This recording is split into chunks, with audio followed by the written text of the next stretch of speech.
کوشش یہ ہے کہ پروگرام جو ہے وہ نماز کے ٹائم پہ ختم ہو جائے، کیونکہ عزاداری بھی ہونی ہے، تو کوشش کریں گے کہ انشاءاللہ تقریباً 20-25 منٹ کے اندر آپ کی ذمہ تمام ہو جائے. صلوات پڑھیں محمد والے.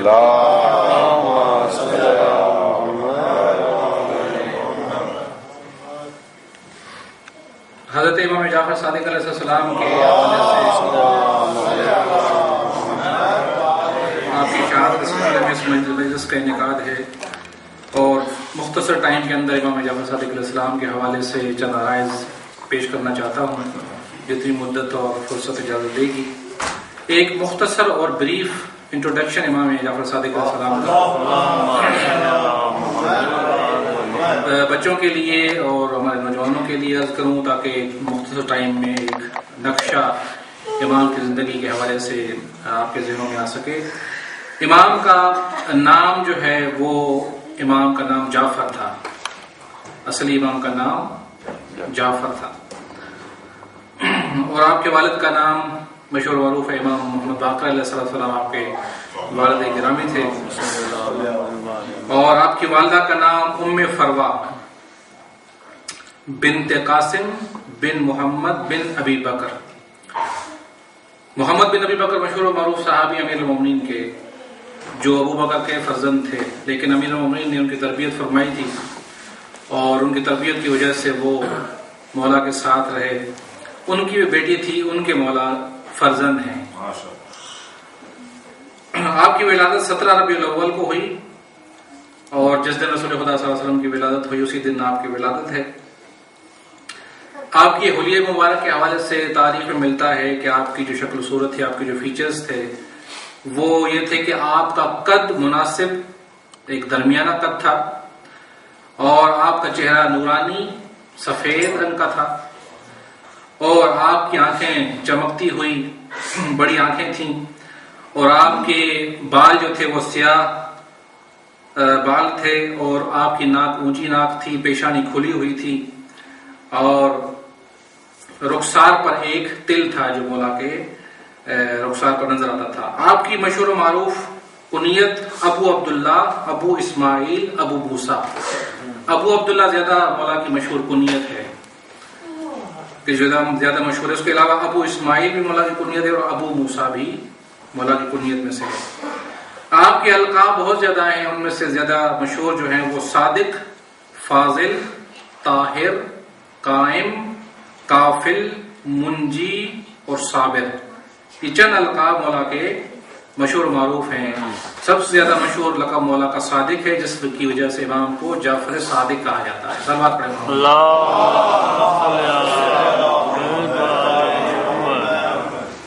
اور آپ کی انگوٹھی، جو آپ انگوٹھی پہنتے تھے، اس پر ایک نقش تھا، ایک لکھائی لکھی ہوتی تھی. وہ لکھائی یہ تھی: ماشاء اللہ ولا قوت الا باللہ استغفر اللہ. یہ ایک جملہ مولا کی انگوٹھی پہ تحریر تھا. آپ کی ازواج میں سے جناب حمیدہ خاتون کا نام بہت مشہور معروف ہے، کہ جو جناب حمیدہ بنت سعید مغزلی خاتون تھی. اور ایک اور آپ کی زوجہ محترمہ ہے جناب فاطمہ بنت حسین بن علی بن حسین بن علی بن ابی طالب علیہ السلام. یعنی امام باقر السلام کے بھائی تھے جن کا نام حسین تھا، ان کی بیٹی تھی فاطمہ، یعنی کزن تھی آپ کی، وہ بھی آپ کی زوجہ محترمہ رہی ہے. آپ کے بیٹے جناب اسماعیل، جناب عبداللہ، امام موسیٰ کاظم علیہ السلام، اور جناب اسحاق، محمد دیباج اور عباس اور علی، یہ چند نام ہیں جو آپ کے فرزندوں کے تھے. آپ کی بیٹیوں کے نام میں سے بناتا، ام فروا، اسما، فاطمہ، یہ چند نام ہیں مولا کی بیٹیوں کے. اور مولا کے جو شاعر تھے، جو مولا کے زمانے میں مولا کی مدح فرماتے تھے، ان میں سے سید حمیری بہت مشہور معروف شاعر ہیں. سید حمیری نام تھا، سید نہیں تھے لیکن سید حمیری ان کو کہا جاتا تھا، لیکن ذات کے لحاظ سے وہ سید نہیں تھے. اشجع سلمی قمیت اسدی، یہ بھی بہت بڑے شاعر گزرے مولا کے، کہ جو مولا کی شان میں اشعار بیان فرماتے تھے. اور کہتے تھا، قمیت کہتا تھا جب مولا کی شان میں اشعار لکھتا تھا کہتا تھا کہ میں اپنی سولی اپنی گردن پہ اٹھا کے پھرتا ہوں، میں اپنی سولی اپنے کندھے پہ اٹھا کے پھرتا ہوں، کیونکہ اس کو ہمیشہ خطرہ ہوتا تھا، کیونکہ اہل بیت کی مدح میں شاعر بیان کرتا تھا تو حکومت وقت سے ہمیشہ اس کو خطرہ دیتا تھا، لیکن اس کے باوجود مولا کی حمد و ثنا بیان کرتا تھا۔ اس کے علاوہ اور بھی اشعار مولا کے شاعر گزرے ہیں۔ آپ کا دربان تھا مفضل بن عمر، انشاءاللہ ایک دو واقعہ اس کے حوالے سے عرض کروں گا۔ یہ بہت بڑا عظیم الشان صحابی بھی ہے، مولا کا دربان بھی رہا ہے۔ اور اس کے علاوہ مولا کے زندگی کے اندر جو حکمران رہے جنہوں نے حکومت کی، ان میں سے ہشام بن عبد الملک جو بنی امیہ کا خلیفہ تھا، یزید بن عبد الملک، ابراہیم بن ولید، مروان بن محمد جو مروان حمار سے مشہور ہے، بنی عباس میں سے صفاء اور منصور جو آخری خلیفہ تھا، اس کی حکومت میں مولا کی شہادت ہوتی ہے۔ یہ مختصر ایک نقشہ ہے مولا کی زندگی کے حوالے سے۔ امام جعفر صادق علیہ السلام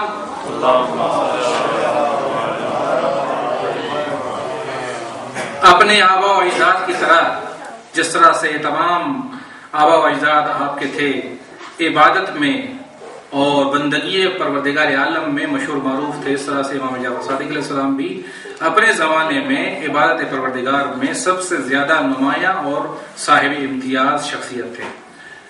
ایک راوی ہے، کہتا ہے کہ مالک بن انس جو مولا کا شاگرد رہا ہے اور مالکیوں کا امام ہے، مالک بن انس جو مالکیوں کا امام ہے، چار جو فقہ ہیں مالکیوں کی، وہ کہتا ہے کیونکہ امام کا شاگرد تھا، کہتا ہے کہ جب بھی صلوات پڑھے محمد والے محمد،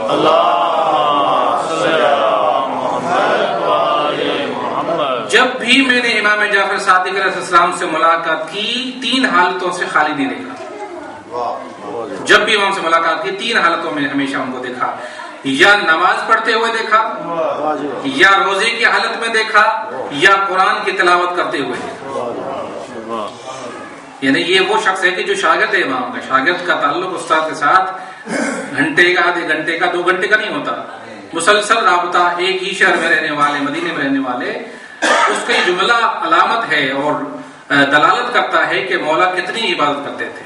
تمام امور کو انجام دینے کے باوجود، درس و تدریس کے باوجود، اپنے اہل و عیال کی ذمہ داریاں سنبھالنے کے باوجود، امام کی عبادت کا یہ عالم تھا کہ ہمیشہ حالت نماز میں یا حالت روزہ میں یا قرآن کی تلاوت میں مشغول پایا۔ صلوات پڑھے محمد۔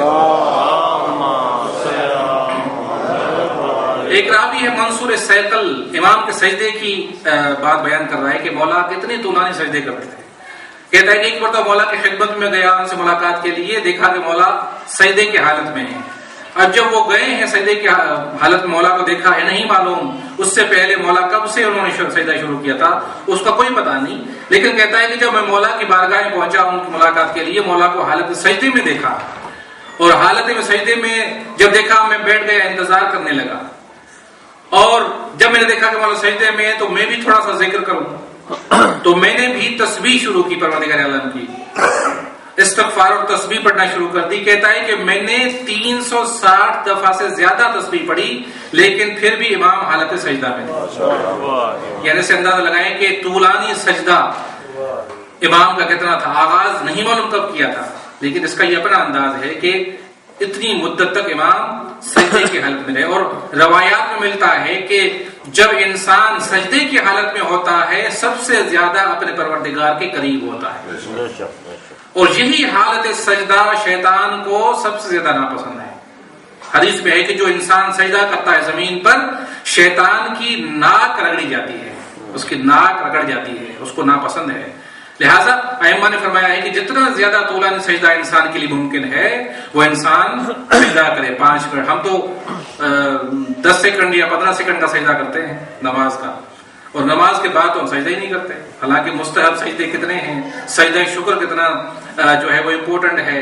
سجدہ شکر بھی ہمارا 5 سے 10 سیکنڈ کا نہیں ہوتا، زیادہ سے زیادہ 1 منٹ کا ہوگا، لیکن ائمہ کے سجدے اتنے طولانی سجدے ہوتے تھے کہ انسان حیرت میں پڑ جاتا تھا۔ بلکہ ان کے اصحاب جناب محمد بن ابی عمیر، بہت بڑے صحابی ہیں امام جعفر صادق علیہ السلام کے، ان کے بارے میں ملتا ہے کہ جب وہ نماز فجر کے بعد سجدہ شکر کرتے تھے تو اس کا سجدہ شکر کبھی کبھی ظہر کے ٹائم تک طولا نہیں ہوتا تھا. یہ اصحاب کی حالت ہے. تو عبادت کے میدان میں کوئی مقابلہ اہل بیت کا نہیں کر سکتا.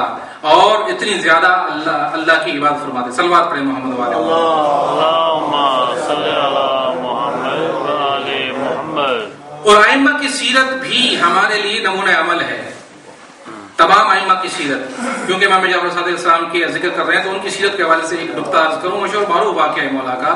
فرماتے ہیں کہ ایک مرتبہ مولا نے غلام کو بھیجا کسی کام کے سلسلے میں، اور جب غلام نے دیر کی تو مولا اس کو تلاش کرنے کے لیے نکلے اور راستے میں جا رہے تھے. دیکھا کہ غلام ایک جگہ پر سویا ہوا ہے، آرام کر رہا ہے. مولا نے پنکھا لیا اور اس کے اوپر جھلنے لگے، پنکھے کو چلانے لگے. جب وہ غلام بیدار ہوا، خود بخود جب بیدار ہوا، امام نے بیدار نہیں کیا بلکہ خود جب بیدار ہوا تو امام نے فرمایا کہ تم دن میں بھی سوتے ہو اور رات میں بھی سوتے ہو، جبکہ رات تمہارے لیے ہے اور دن ہمارے لیے. لیکن اتنا نصیحت کرنے کے باوجود امام نے کوئی تنبیہ نہیں کی، امام نے کوئی سختی نہیں کی، بلکہ امام نے فقط نصیحت فرمائی. ان کا یہ عمل اور یہ رویہ ہمیں سبق دیتا ہے کہ اگر ہمارے کوئی ماتحت ہوں تو ان کے ساتھ کس حسن سلوک کے ساتھ رفتار کرنی چاہیے، کتنا اچھا سلیقہ ان کے ساتھ اپنانا چاہیے. صلوات پڑھیں محمد والے محمد. سیرت ائمہ معصومین علیہ السلام کے حوالے سے امام جعفر صادق السلام کا یہ واقعہ جو تمام ائمہ سے ملتا ہے اور ہر امام سے ہی منقول ہے. راوی کہتا ہے کہ امام کا یہ وتیرہ تھا، امام کی عادت تھی کہ جب نماز عشاء پڑھ لیتے، نماز عشاء کے بعد ایک بوری اٹھاتے اور اس بوری کے اندر روٹیاں رکھتے، گوشت رکھتے، کچھ درہم رکھتے، اور اس کے بعد اپنی پیٹھ پہ اٹھا، غلام کو نہیں، اپنی پیٹھ پہ اٹھانے کے بعد وہ مدینے کی گلیوں میں جاتے اور جو جو مستحق ان کی نظر میں ہوتا ان تک وہ کھانا اور پیسے پہنچاتے تھے. اور یہ فقط نہیں بلکہ امام علیہ السلام جب تک زندہ رہے یہ عمل انجام دیتے رہے، اور جب تک زندہ رہے کسی کو پتا نہ چلا کہ یہ دینے والا کون ہے. اور جب مولا کی شہادت ہو گئی اور ان کا دانا پانی رک جاتا ہے تو سمجھتے ہیں کہ یہ دینے والا کون تھا. یہ سیرت بہت عظیم سیرت ہے اور اس سے ہمیں ایک سبق ملتا ہے. سبق یہ ملتا ہے کہ اگر ہم کسی کی مدد کرتے ہیں، اگر ہم کسی کو کچھ دیتے ہیں تو اس میں کوشش یہ کرنی چاہیے کہ انسان اس دینے والے پر احسان نہ جتائے. ہم جب دیتے ہیں کسی کو تو ہم احسان جتاتے ہیں، اور اس وقت نہیں، کبھی موقع آتا ہے، کبھی کسی موقع پر ہم احسان جتاتے ہیں اور کہتے ہیں کہ تم نے میرے ساتھ یہ کیا، میں نے تمہارے ساتھ کیا کیا کیا، فلاں جگہ پر مدد کی، تمہارے ساتھ فلاں مدد کی، تمہاری فلاں مدد کی، فلاں مشکل میں تمہیں پیسے دیے، فلاں موقع پر تمہیں یہ پیسے دیے، اور اب تو میرے ساتھ اس طرح سے رویہ کرتا. یہ ہم احسان جتلاتے ہیں، یہی احسان جتلانا ہوتا ہے.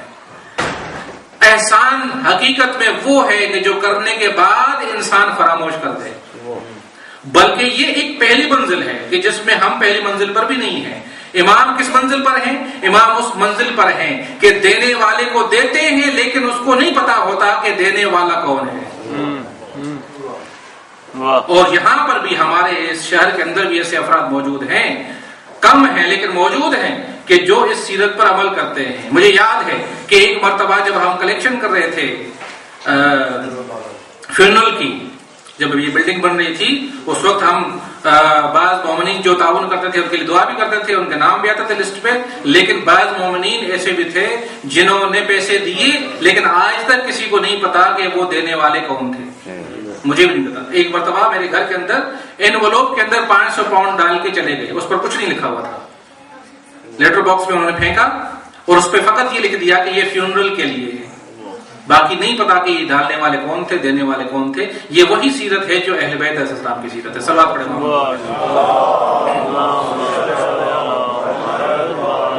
اور صدقے کے حوالے سے اور راہ خدا میں خرچ کرنے کے حوالے سے احادیث میں یہی ملتا ہے کہ جب آپ ایک ہاتھ سے اللہ کی راہ میں دیں تو دوسرے ہاتھ کو پتہ نہ چلے. ایسا صدقہ، ایسی خیرات، ایسا خرچ کرنا اللہ کی راہ میں بہت زیادہ ثواب رکھتا ہے. بس کیوں کہ اس میں شیطان اس عمل کو ضائع نہیں کر پاتا، جتنا انسان ظاہر ہوگا، اپنا نام دے گا، اپنا اس سے مسکرائے گا صدقہ اور خیرات کے اندر، شیطان اس کو زیادہ ضائع کر سکتا ہے، اس کو ریا میں شمار مبتلا کر سکتا ہے، اس کو اپنے آپ کو بہتر سمجھنے میں شمار کر سکتا ہے. لیکن جب انسان کسی کو دے اور آگے والے کو پتہ ہی نہ چلے تو پھر انسان کا وہ عمل محفوظ رہتا ہے. انسان اس طرح سے اس شر کے شیطان کی شر سے محفوظ رہتا ہے. صلوات پڑھیں محمد والے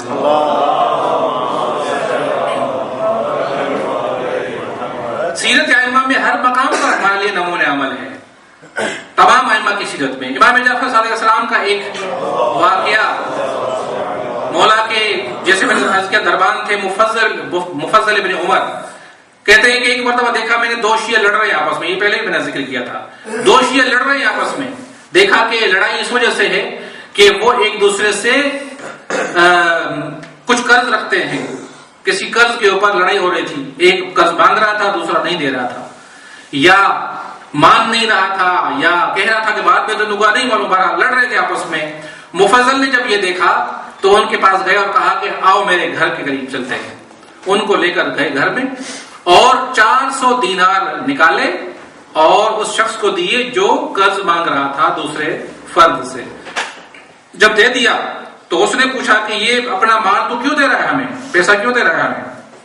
مفضل نے کہا کہ امام جعفر صادق علیہ السلام نے فرمایا ہے یہ پیسہ تم اپنے پاس رکھو، میں نے تمہیں دیا، یہ امام کا پیسہ ہے، میرا نہیں ہے. امام نے فرمایا یہ پیسہ اپنے پاس رکھو، جب کبھی ہمارے شیعوں کے درمیان کسی وجہ سے اختلاف ہو جائے تو یہ پیسہ دے کر ان کے درمیان صلح کر دیں. یعنی کیا سبب ملا اس واقعے سے یہ سبب ملا کہ امام کو شیعوں کے درمیان اختلاف پسند نہیں ہے، دو افراد کے درمیان نفرت پسند نہیں، دو افراد کے درمیان جھگڑا پسند نہیں، چاہے جائے کہ شیعوں کے درمیان اختلاف ہو جائے، چاہے جائے کہ دو شیعہ گروپوں کے درمیان نفرت پیدا ہو جائے، وہ کہاں سے امام کو پسند ہوگی؟ دو افراد کے درمیان جب پسند نہیں.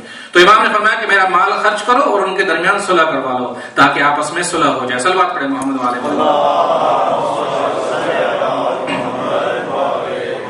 کیونکہ وقت بہت مختصر ہے، میں بھی چاہ رہا ہوں کہ چند رائے کروں. امام اپنے زمانے میں، اور امام ہمارے 12 اماموں میں سے وہ امام ہیں کہ جن کو اللہ تعالیٰ نے سب سے زیادہ عمر عطا فرمائی. تمام ائمہ سے امام جعفر صادق علیہ السلام کی عمر زیادہ تھی، چند سالوں کا فرق تھا لیکن زیادہ تھی.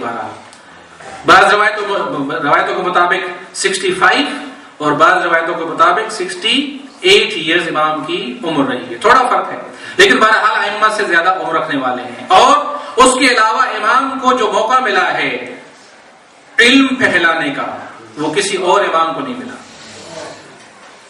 یہی وجہ ہے کہ اسلامی تعلیم، اسلامی سائنسز جتنی بھی ہیں، چاہے حدیث ہو، چاہے تفسیر ہو، چاہے فقہ ہو، چاہے جتنی بھی حدیث علوم آپ لے لیں، جتنی بھی سائنسز اسلامک ہے، کسی بھی علم کو لے لیں، کسی بھی علم میں آپ کو ایسی حدیثیں نظر نہیں آئیں گی جس میں امام جعفر صادق کا نام موجود ہو.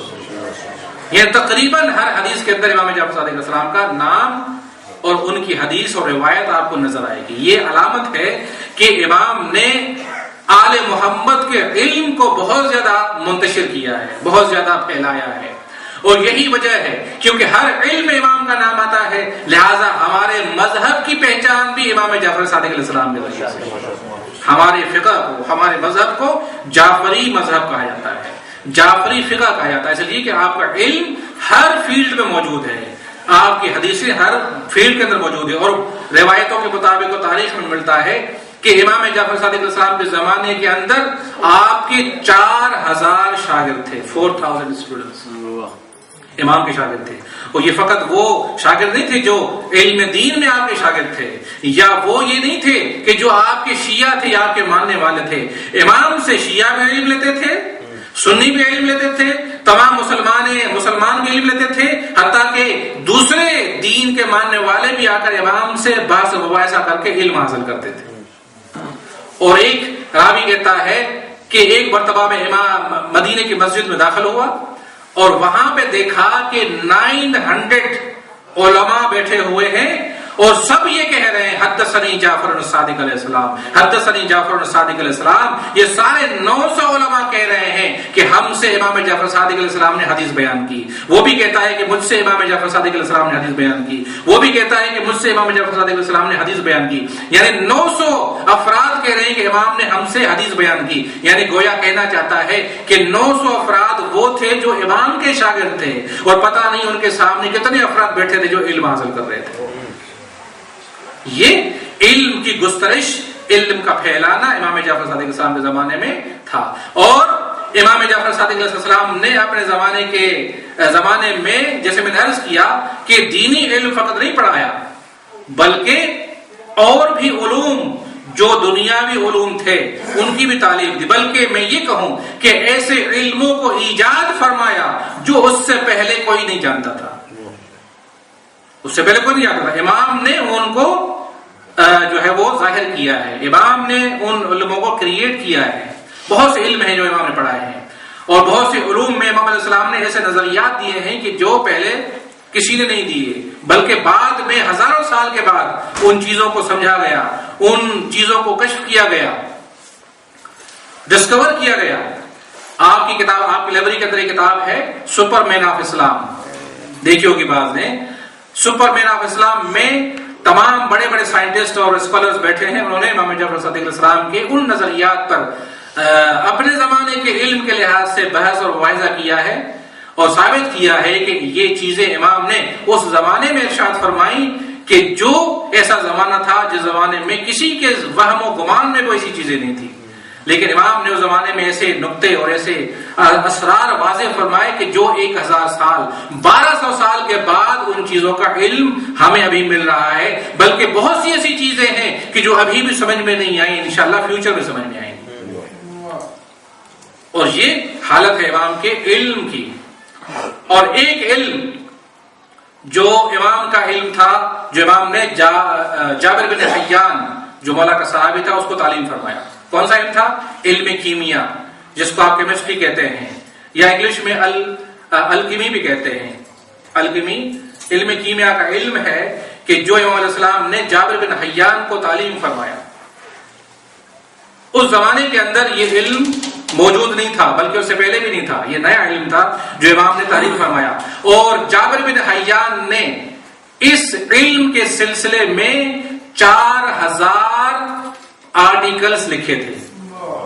4000 آرٹیکلز اس نے اسی علم کے حوالے سے تحریر کی. اور یہ جابر بن حیان تھا فقط کیمسٹ نہیں تھا، بلکہ فلاسفر بھی تھا، اور نجومی بھی تھا، اسٹرونامسٹ بھی تھا. اس کے علاوہ میتھمیٹک بھی جانتا تھا. اس کے علاوہ بہت سے سائنسز، فزیشین بھی تھا. اس کے علاوہ اور بھی سائنس جانتا تھا. فقط ایک علم کے اندر اس کی تالیفات، اس کی محنت اتنی ہے کہ تقریباً 4000 کے قریب 3900 صفحات پر انہوں نے کتابیں لکھی ہیں اسی علم کے اوپر. یہ کہاں سے علم لیا؟ یہ امام جعفر صادق علیہ السلام سے علم. ایک مرتبہ ایک حکیم آتا ہے ہندوستان سے، حکیم آیا ہندوستان سے منصور دوانکی کے دربار میں. اتفاق سے مولوی موجود تھے وہاں پہ، اور وہ اپنی حکمت کی کتاب کھولی اور اس نے پڑھا. منصور کے سامنے حکمت کی باتیں، طب کی باتیں بیان کرنے لگا. پڑھتا جا رہا تھا. جب اس نے پڑھ کے تمام کی باتیں، صلوات پہ محمد والے محمد، پڑھ کے جب وہ کتاب ختم کی تو امام جعفر صادق علیہ السلام سے سوال کرتا ہے، کہتا ہے کہ آپ کو بھی کچھ چاہیے اس کتاب کے اندر سے کہ میں آپ کو بتاؤں؟ امام نے فرمایا کہ مجھے اس کی ضرورت نہیں ہے. تو پوچھا کہ آپ پھر علاج کیسے کرتے ہیں اپنی بیماریوں کا؟ امام نے فرمایا ہم علاج اس طرح سے کرتے ہیں کہ سردی کا گرمی سے علاج کرتے ہیں، گرمی کا سردی سے کرتے ہیں، خشک کا علاج تر سے کرتے ہیں، اور تر کا علاج خشک سے کرتے ہیں. کیونکہ معدہ بیماریوں کی جڑ ہے، لہذا اس کے لیے بہترین علاج احتیاط ہے، پرہیز ہے. ہم اس طرح سے اپنی بیماریوں کا علاج کرتے ہیں. تو اس حکیم نے کہا کہ سب کچھ طب تو یہی چیز ہے، ساری طب کا نچوڑ تو یہی ہے جو آپ نے فرمایا. یہ آپ نے کہا کس کتاب میں پڑھا ہے، کس طب کی کتاب میں پڑھا؟ تو امام نے فرمایا میں نے آج تک کسی طب کی کتاب کو نہیں پڑھا، بلکہ یہ علم میں نے اپنے آبا و اجداد سے لیا ہے، انہوں نے ہمارے نبی سے لیا ہے، اور ہمارے نبی نے جبرائیل کے تھرو اللہ تعالیٰ کی ذات سے لیا ہے. تو ہمیں کسی کتاب کی ضرورت نہیں ہے۔ اس کے بعد امام علیہ السلام نے فرمایا تو طب جانتا ہے، حکیم ہے تو۔ امام نے 20 سوال پوچھے اس سے، حکیم سے 20 سوال پوچھے، اس کے بعد کہتا ہے کہ مجھے ایک کا بھی جواب نہیں آتا، مجھے ایک کا بھی جواب نہیں آتا۔ تو امام نے فرمایا کہ میں تمہیں جواب دوں؟ کہتا ہے کہ ہاں آپ جواب دیجیے۔ امام نے تفصیل کے ساتھ ان سوالوں کا جواب دیا ہے۔ میں ایک مختصر حصہ آپ کے سامنے عرض کرتا ہوں۔ امام نے یہ سوال شاید انسان کے جسم کے متعلق پوچھے تھے، وہ تفصیل کے سوالوں کی نہیں عرض کر رہا، جسم کے متعلق امام نے سوال پوچھے تھے۔ اب جواب میں مولا ان سوالوں کا جواب دے رہے ہیں۔ امام فرماتے ہیں کہ پروردگار عالم نے سر کے اوپر جو بال قرار دیے ہیں وہ اس لیے قرار دیے ہیں تاکہ ان کے ذریعے سے سر سے جو بخارات نکلتے ہیں، گیسز نکلتی ہیں، وہ نکلتی رہیں اور بالوں کی وجہ سے انسان کا سر سردی اور گرمی سے محفوظ ہو سکے۔ اس کے بعد فرمایا کہ اللہ تعالیٰ نے پیشانی کے اوپر بالوں کو نہیں رکھا، صاف ہے پیشانی، کلین ہے، پیشانی پہ بال نہیں رکھے۔ کیوں؟ اس لیے کہ پروردگار عالم نے بال اس لیے نہیں رکھے کہ جب روشنی آ کر آنکھوں میں پڑے تو روشنی سے انسان کی آنکھیں استفادہ کر سکے۔ اس کے بعد فرماتے ہیں کہ پروردگار عالم نے انسان کی ناک کیوں درمیان میں قرار دی ہے، دو آنکھوں کے درمیان ناک قرار دی؟ فرماتے ہیں اس لیے تاکہ یہ ناک اس روشنی کو دونوں آنکھوں کے لیے برابر تقسیم کر سکے، روشنی کو ڈیوائڈ کر سکے تاکہ دونوں آنکھوں کو ایک قسم کا نور ملے۔ کیونکہ یہ سائنس کے طور پر ثابت ہو چکا ہے کہ یہ جو ریفلیکشن ہے لائٹ کی، اسی لائٹ کی ریفلیکشن کے ذریعے سے ہم چیزوں کو دیکھتے ہیں۔ آنکھ کے اندر سے کوئی نور نہیں نکلتا کہ جس کے ذریعے سے ہم چیزوں کو دیکھتے ہیں، بلکہ یہی لائٹ روشنی جو باہر ہے یہ جب ریفلیکٹ کر کے واپس جاتی ہے اس چیز کی طرف تو وہ چیز ہمیں نظر آتی ہے۔ توجہ نا آپ کی؟ تو انہوں نے فرمایا کہ اسی نور کو تقسیم کرنے کے لیے پروردگار عالم نے اس ناک کو رکھا ہے تاکہ دونوں آنکھوں کو برابر روشنی ملتی رہے۔ اس کے بعد فرمایا پروردگار عالم نے یہ بھویں جو ہمارے اوپر ہیں، سر کے آنکھوں کے اوپر ہیں، کیوں رکھی ہیں؟ اس لیے رکھی ہیں تاکہ جب روشنی زیادہ ہو تو یہ آنکھوں کے اوپر بھویں اس روشنی کو بیلنس کر کے آنکھوں کی طرف منتقل کریں۔ کہیں زیادہ روشنی آ جائے تو آنکھیں خراب نہ ہو جائیں۔ اس کے بعد انہوں نے فرمایا کہ پروردگار عالم نے آنکھ کو بادامی کی طرح، آلمنڈ کی طرح قرار دیا ہے، گول نہیں رکھا، بالکل سر کے راؤنڈ آنکھ کو نہیں بنایا۔ بتائیے کیوں؟ امام فرماتے اس لیے اگر راؤنڈ ہوتی تو اس آنکھ کے اندر سلائی کے ساتھ کوئی دوا نہ ڈال سکتا، اور نہیں اس آنکھ سے کوئی گند اور پانی جو خراب ہوتا ہے وہ نہ آنکھ سے نکل سکتا۔ اللہ نے اس کو بادامی شکل اس لیے بنایا تاکہ سلائی بھی آرام سے چلی جائے اور جو پانی گندا ہے وہ بھی آنکھ سے نکل جائے۔ اس کے بعد انہوں نے فرمایا کہ ناک کو پروردگار عالم نے نیچے قرار دیا، یعنی اس کی جو سوراخ ہے وہ نیچے کی طرف ہے، اوپر کی طرف نہیں ہے۔ کیوں؟ اس لیے کہ اگر اوپر کی طرف ہوتے تو ناک سے جو غلاظت نکلتی ہے وہ نہ نکل پاتی اور خوشبو کا انسان احساس نہ کر پاتا۔ نیچے سوراخ اس لیے رکھے ہیں تاکہ غلاظت بھی آنکھ سے نکل سکے اور خوشبو بھی انسان کے دماغ کی طرف جا سکے، اس لیے کہ خوشبو اوپر جاتی ہے، نیچے نہیں جاتی، خوشبو اوپر جاتی ہے۔ لہذا اگر سوراخ اوپر ہوتے تو ناک کے اندر خوشبو نہ جاتی۔ اس کے بعد آپ فرماتے ہیں پتہ ہے کہ اللہ نے یہ مونچھیں کیوں رکھی ہیں، یہ ہونٹ کیوں رکھے ہیں؟ اللہ نے یہ مونچھیں اور ہونٹ اس لیے رکھے ہیں تاکہ ناک سے جب غلاظت کوئی نکلے تو انسان کے منہ میں نہ چلی جائے، انسان جو کھا رہا ہو وہ کھانا اس کا ضائع نہ ہو جائے، اس میں جو ہے وہ خراب نہ ہو جائے۔ لہذا اللہ تعالیٰ نے ناک کو ہونٹوں کے ذریعے سے اور مونچھوں کے ذریعے سے محفوظ رکھا ہے۔ پھر امام نے فرمایا کہ معلوم ہے کہ پروردگار عالم نے آگے والے دانت تیز رکھے ہیں اور پیچھے کے دانت چوڑے رکھے ہیں، اس لیے کہ جب انسان کھاتا ہے تو اگلے دانتوں سے نوچتا ہے اور جب یہ دانتوں کے پیچھے کی طرف جب کھانا جاتا ہے تو پیچھے والے دانت اس کو پیستے ہیں۔ تو اس طرح سے مولا نے وہ جتنے سوال پوچھے تو اس کی حکمت مولا نے بیان فرمائی۔ جب یہ کچھ بیان فرمایا تو حکیم کہنے لگا کہ یہ آپ نے سارا علم کہاں سے حاصل کیا؟ امام نے فرمایا کہ میں نے اپنے بابا سے، انہوں نے اپنے دادا سے، انہوں نے اپنے نانا رسول اللہ صلی اللہ علیہ وسلم سے، اور انہوں نے اللہ سے یہ علم حاصل کیا ہے۔ اور جیسے ہی یہ سننا تھا فوراً وہ ہندوستانی حکیم کہنے لگا اشہد ان لا الہ الا اللہ واشہد ان محمدا عبدہ ورسولہ۔ صلوات پڑھیں۔ اللہم صلی علی محمد۔ میں نے آپ کی زحمت تمام کی، ایک جملہ مصائب کا اور اس کے بعد آپ کی زحمت تمام۔ امام جعفر صادق علیہ السلام اتنے عظیم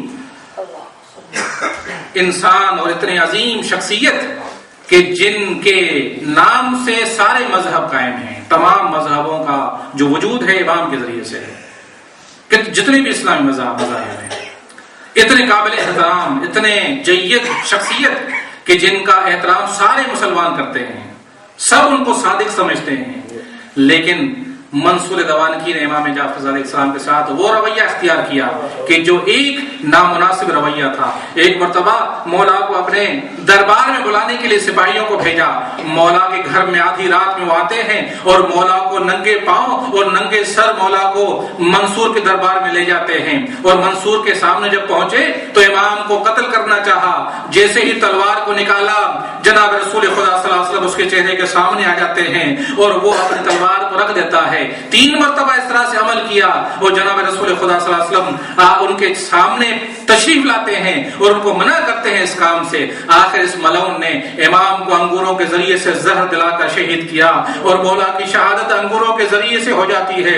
جب مولا کی طبیعت ناساز ہوئی، جب مولا کے جسم پر کمزوری طاری ہو گئی، سارے احباب، سارے رشتہ دار اکٹھے ہو جاتے ہیں اور مولا کے اوپر گریہ کرتے ہیں اور مولا اپنی وصیت ارشاد فرماتے ہیں، اور تھوڑی دیر کے بعد مولا کی شہادت ہو جاتی ہے اور مولا کے جنازے کو اٹھا کر مولا کے جنازے کو غسل کفن دے کر دفن کرتے ہیں۔ یہاں پہ میں عرض کروں گا کہ آقا آپ کے مصائب بھی بہت ہیں، لیکن آپ کو احترام کے ساتھ دفن کیا گیا، لیکن ہائے آپ کے دادا امام حسین کربلا کے میدان میں جن کو نہ کسی نے کفن دیا، جن کو نہ کسی نے دفن کیا، جن کو کسی نے نہ غسل دیا، عزادار امام حسین ایسی مظلوم ہستی ہے کہ تمام ائمہ نے امام حسین کے مصائب کو ذکر کر کے ان کے مصائب کو یاد کر کے گریہ کیا ہے۔